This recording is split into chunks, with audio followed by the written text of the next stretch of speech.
बिस्मिल्लाहिर्रहमानिर्रहीम।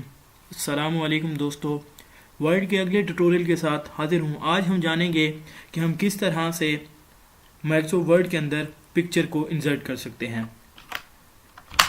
तो आइए बाकायदा से आगाज़ करते हैं।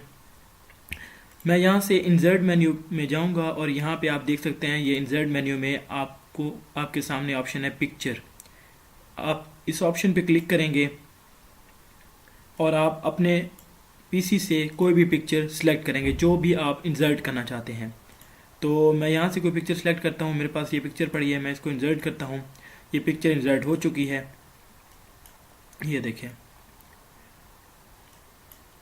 ठीक है, आप इसको रीसाइज कर सकते हैं, मुख्तलिफ फॉर्मेट्स इस पर अप्लाई कर सकते हैं। ये मूव नहीं हो रही, इसके लिए मैं यहाँ से टाइट कर दूंगा और ये अब मूव हो सकती है, ये देखें। उसके बाद इसके लिए कुछ स्टाइल्स हैं। ये स्टाइल है, ये स्टाइल है, मुख्तलिफ स्टाइल्स हैं जो आप अप्लाई करना चाहते हैं। 3D व्यूज़ हैं, ये वाला स्टाइल है, मुख्तलिफ फॉर्मेट्स हैं। ये देखिए मिरर इसका बन रहा है, ये देखिए 3D व्यू में मिरर बन रहा है, तो ये बहुत खूबसूरत नज़र आ रहा है।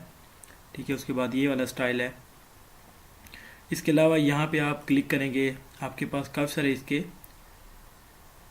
फॉर्मेट्स मौजूद हैं, स्टाइल्स। ये देखें, ये वाला स्टाइल मौजूद है, ये वाला मौजूद है।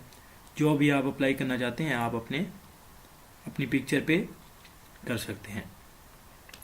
उसके अलावा हमारे पास कुछ ऑप्शंस हैं रिमूव बैकग्राउंड की।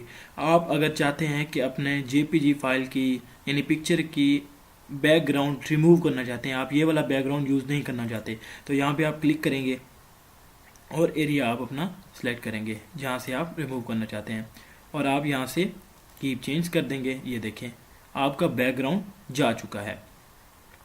उसके अलावा मैं इसे रिटर्न करूँगा Ctrl+Z करके। ठीक है, उसके बाद हमारे पास ऑप्शन है, ये देखें हमारी पिक्चर असल हालत में मौजूद है। उसके बाद हमारे पास ऑप्शन होती है करेक्शंस। ये देखें शार्पनेस एंड सॉफ्टन, ये आप अप्लाई कर सकते हैं अपनी इमेज पे कि आप कितना कंट्रास्ट उसका रखना चाहते हैं, ब्राइटनेस कितनी रखना चाहते हैं उस पर। ब्राइटनेस बढ़ा सकते हैं, कंट्रास्ट उसका बढ़ा सकते हैं, कम कर सकते हैं। ये देखें, ये ज़्यादा ही हो गया है, ब्राइटनेस 40% है और कंट्रास्ट 40%, दोनों इक्वल्स हैं।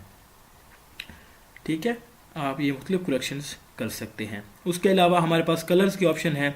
यहाँ से आप कोई भी कलर दे सकते हैं। आप चाहते हैं कि आपकी पिक्चर जो है आपने इंसर्ट किया है वो ब्लैक एंड वाइट हो, तो यहाँ पे आप क्लिक कर दें। ये देखें आपकी पिक्चर ब्लैक एंड वाइट हो चुकी है। उसके बाद ये वाला कलर चाहते हैं, ये वाला सिलेक्ट कर लें, जो भी आप चाहते हैं। ठीक है, वो आप सिलेक्ट कर सकते हैं। ये देखें ब्लू कलर पड़ा है, इसमें माशाल्लाह खूबसूरत नज़र आ रहा है आपका स्टाइल, आप इसमें अप्लाई कर सकते हैं। उसके बाद है आर्टिस्टिक्स इफेक्ट्स। ये वाले इफेक्ट आप अप्लाई करना चाहते हैं, आप कोई भी इसका इफेक्ट अप्लाई कर सकते हैं। ये देखें आप अपने काम के हवाले से अप्लाई कर सकते हैं। ये देखें ग्रिड लाइंस ऊपर आ चुकी हैं आपकी जेपीजी फाइल पे।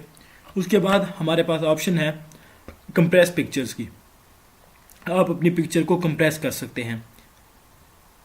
आप इतनी रेजोल्यूशन पे करना चाहते हैं, 220 ppi पे करना चाहते हैं, स्क्रीन के हिसाब से करना चाहते हैं, ईमेल पे 96 ppi करना चाहते हैं मेल करने के लिए, तो आप अपनी पिक्चर को कंप्रेस कर सकते हैं। उसके बाद हमारे पास ऑप्शन है चेंज पिक्चर। अगर आप इस पिक्चर को रिप्लेस करना चाहते हैं, कोई और पिक्चर रखना चाहते हैं, तो आप चेंज पिक्चर में जाएंगे और अपनी नई पिक्चर सेलेक्ट करके आप उसको रिप्लेस कर सकते हैं। उसके बाद हमारे पास रीसेट पिक्चर की ऑप्शन है कि आपने जितनी एडिटिंग की है उसको वापस ले आएं। ये देखिए आपकी ओरिजिनल फाइल वापस आ चुकी है। ठीक है, उसके बाद मैं इन डिज़ाइन के बारे में आपको बता चुका हूँ। पिक्चर का आप बॉर्डर लगाना चाहते हैं, कोई बॉर्डर देना चाहते हैं कि बॉर्डर किस कलर का हो, वो आप इस पे लगा सकते हैं, वो आपकी अपनी मर्जी है। उसके बाद पिक्चर इफेक्ट्स हैं कि शेडो, रिफ्लेक्शन, ग्लो, जो भी आप देना चाहते हैं। ग्लो में ये वाला मैं दूंगा, ये देखें आपको पिंक कलर का ग्लो नज़र आ रहा है। पिक्चर लेआउट है, आप इस पर जाएंगे, ये देखें लेआउट्स में मुख्तलिफ टेम्पलेट्स हैं, आप जो भी लिखना चाहते हैं लिख सकते हैं। पिक्चर के साथ डाटा इंसर्ट कर सकते हैं और पिक्चर को लिख सकते हैं। ये देखें किसी बुक का टाइटल होता है, जैसे हमारे पास मुख्तलिफ ऑप्शंस आपके पास मौजूद हैं। मैं ये वाला अप्लाई कर देता हूँ। ये देखें योर टेक्स्ट हियर, आप यहाँ पे टेक्स्ट लिखेंगे और यहाँ पे आपका टेक्स्ट इंसर्ट हो जाएगा। इसके आगे फर्दर काफ़ी किस्में हैं, ये देखें, आप इन पे अप्लाई कर सकते हैं। उसके बाद हमारे पास ऑप्शन है, मैं कंट्रोल Z करके वापस जाऊंगा पहले वाली पिक्चर पे, इसकी ओरिजिनल ये देखें आप आ चुके हैं। फॉर्मेट्स में याद रखें कि ये हवाला काम पिक्चर इंसर्ट करने के बाद, यहाँ से इंसर्ट करने के बाद पिक्चर को हम सारा काम फॉर्मेट में कर रहे हैं, उसको सिलेक्ट करेंगे और फॉर्मेट पे आएंगे, ये ऑप्शन आपके सामने ऑटोमेटिक ओपन हो जाएंगे। उसके बाद है पोजीशंस, किस पोजीशन में रखना चाहते हैं, पेज के सेंटर में रखना है, टॉप रखना है, राइट टॉप पे रखना है, बॉटम पे रखना है, जो भी आप सिलेक्ट करना चाहते हैं जहाँ पे रखना है आप रख सकते हैं।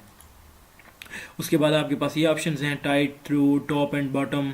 पिक्चर के जो आप टेक्स्ट लिखते हैं उसके टॉप पे है, उसके बॉटम पे है, पेज के टॉप पे है, बॉटम पे है, टेक्स्ट के बिहाइंड पीछे चला जाए, यानी जो आप टेक्स्ट लिखेंगे पिक्चर उसके यानी वाटर मार्क बन जाएगी, ठीक है, उसके बिहाइंड चली जाएगी और टेक्स्ट आपको ऊपर वादे तौर पर नजर आएगा, यानी इमेज एक किस्म का बैकग्राउंड बन जाएगी।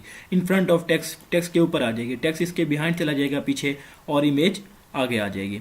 उसके बाद आपके पास ऑप्शन है in front of text edit wrap points है, मोर लेआउट ऑप्शन है। इसके अलावा आपके पास फर्दर ऑप्शंस भी हैं, आप इसे सिलेक्ट कर सकते हैं, कोई भी, टाइट है, थ्रू है, लेफ्ट ओनली, राइट ओनली, आप इसे अप्लाई कर सकते हैं। उसके बाद पिक्चर का साइज़ है, आप साइज़ इससे दे सकते हैं मैनुअली, जो आप देना चाहते हैं दें उसको, और इस पर इफेक्ट अप्लाई हो जाएगा।